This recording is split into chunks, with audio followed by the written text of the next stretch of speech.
Bonjour, ici Lolo du 451 et aujourd'hui je vais vous présenter en fait le logiciel pour ordinateur en fait qui s'appelle iPhone Explorer, qui se présente comme ça en fait. Puis iPhone Explorer, c'est quoi? Ça sert à faire du SSH avec son iPhone, son iPod Touch ou son iPad jailbreaké, tout simplement. Donc on entend dans pas mal de tutos etc qu'il faut se connecter en SSH sur son iPhone ou son iPod.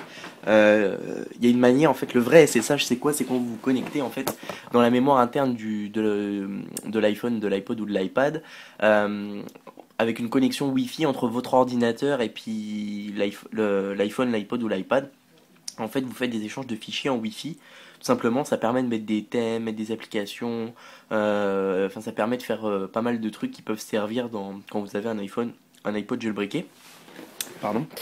Et puis voilà, en fait, c'est ça. Mais alors, il y a chez des gens, ça marche pas parce que, enfin, ceux qui s'y connaissent pas trop en informatique, etc., ils peuvent galérer un petit peu à faire ça. Parce que le logiciel, après, il roule, mais le logiciel pour faire comme je vous ai dit, c'est WinSCP, ça permet de faire du SSH en Wi-Fi. Mais admettons que moi, je veux me connecter sur mon iPhone en SSH. Euh, Ça, c'est l'adresse de mon iPhone. Bah, vous voyez, là, il se connecte pas alors que je suis actuellement en train de filmer avec mon appareil et puis bah, le Wi-Fi il est allumé. Alors, je vais juste quitter le logiciel, je vais le relancer. Puis là, peut-être ça va marcher. Vous voyez, là ce coup-ci, bah, il commence à se lancer un peu. Bon, c'est vrai que là, j'ai des problèmes avec ma Livebox, donc c'est un peu de mal. Puis vous voyez, là, il se connecte, donc ça marche bof, quoi. Alors, pour ceux qui veulent pas se prendre la tête avec ça, puis qui veulent faire du SSH quand même parce qu'ils en ont besoin. Attendez, excusez-moi, juste chercher mon câble d'iTunes là.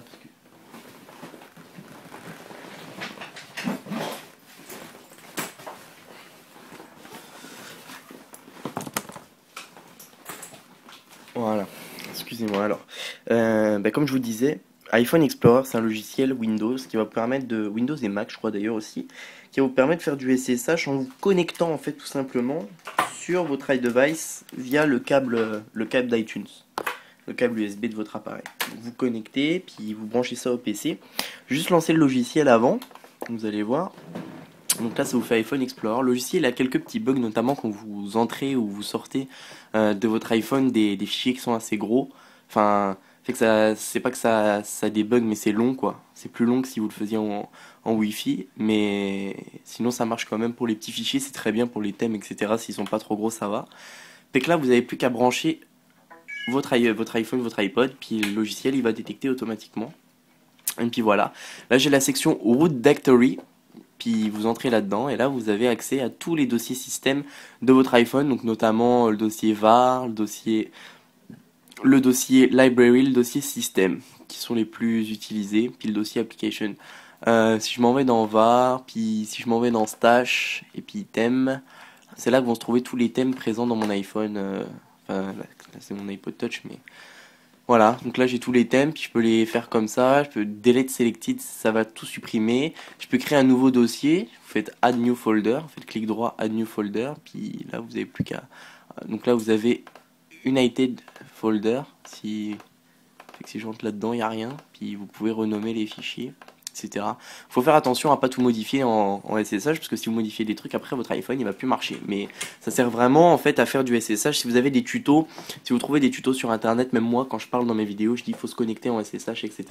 C'est vrai que j'ai déjà fait des vidéos pour faire comment se connecter en SSH avec le logiciel WinSCP par Wi-Fi. Mais c'est que là, moi, ils m'ont fait des mises à jour du logiciel, puis maintenant ça marche plus très bien, je trouve. Euh, Puis du coup voilà. Alors là c'est vraiment la manière, même si vous n'avez pas de Wi-Fi chez vous, etc. Bah c'est pas mal parce que du coup vous pouvez faire du SSH quand même rien qu'en vous connectant par câble. Ça permet d'entrer puis de sortir des fichiers de votre iPhone, votre iPod Touch. Euh, donc admettons que là je m'en vais admettons que je m'en vais dans, donc là je suis dans var stash theme. Puis si avec iFile c'est une application qui permet de visionner pareil toute la mémoire interne du téléphone. Donc j'ai la même vision là que là. Si je m'en vais dans var stash theme, ben, on peut voir qu'il y a les mêmes choses. Donc le new folder que j'ai fait là, le United folder, il est là, folder. Puis si je fais modifier plus, Pardon, si je fais plus, si je crée un dossier, admettons que je m'en vais de l'appeler 1, je fais terminer, créer, et ben là il va pas apparaître, faut juste cliquer sur la petite flèche verte qui est en haut, ça va loader, puis voilà, ça y est, j'ai mon dossier 1 qui est apparu en fait ici, puis je peux rentrer dedans, et je peux y glisser des thèmes, vous avez juste à faire un glisser, puis voilà, mon thème il est là. Si je m'en vais dans le dossier 1 que j'ai créé, je fais que 1, puis il y a le truc que je viens de glisser avec mes images à l'intérieur, etc. Donc en fait c'est ça, ça permet de faire du SSH par tout simplement par câble avec iTunes, puis ça marche mieux que WinSCP, puis c'est plus simple. Donc voilà, c'est ça, c'était Lolo du 451. Pardon, j'ai juste oublié de vous préciser où le télécharger. Fait que tout simplement, vous tapez sur Google iPhone Explorer, vous allez tomber sur le site du développeur, ou alors vous allez sur mon site internet jailbreakdevice.com. Pour ceux qui connaissent pas, il y a le lien dans la description de la vidéo. Et jailbreakdevice.com, c'est quoi? C'est mon site que j'ai fait pour vous tenir informé de toute l'actualité en matière du jailbreak. Vous pouvez également retrouver énormément de logiciels qui vont vous être utiles au jailbreak, toutes les archives des logiciels de jailbreak, etc. Vous allez retrouver sur mon site. Je vais vous faire voir ça plus tard. Donc là, si je tape iPhone, juste taper ça là. iPhone Explorer. Bah, c'est le premier iPhone Explorer téléchargé gratuit. Et là, vous arrivez sur le site en fait, tout simplement. Et si vous cliquez sur télécharger gratuit, alors ça marche pour le Windows 7, l'XP, le Vista, mais il n'y a pas la version Mac apparemment. Fait que là, si je pense pas que ça soit le site du développeur. Ah voilà. USB iPhone Browser for Mac on PC. Ben ça marche pour les Mac aussi. Vous allez là-dessus. Voilà, ça c'est le site officiel. Je vais mettre un lien dans la description de la vidéo. Et tout simplement, vous descendez un petit peu et là vous pouvez le télécharger pour Windows et pour Mac. Fait que vous avez juste à cliquer sur Download la version PC ou Download sur la version Mac. Tout simplement, vous faites Download. Puis là, ça va le télécharger. Vous faites enregistrer, puis vous le téléchargez, c'est pas très loin de télécharger. Donc c'est ça, c'était Lolo du 451, je vous remercie d'avoir suivi la vidéo, et à bientôt pour une prochaine vidéo.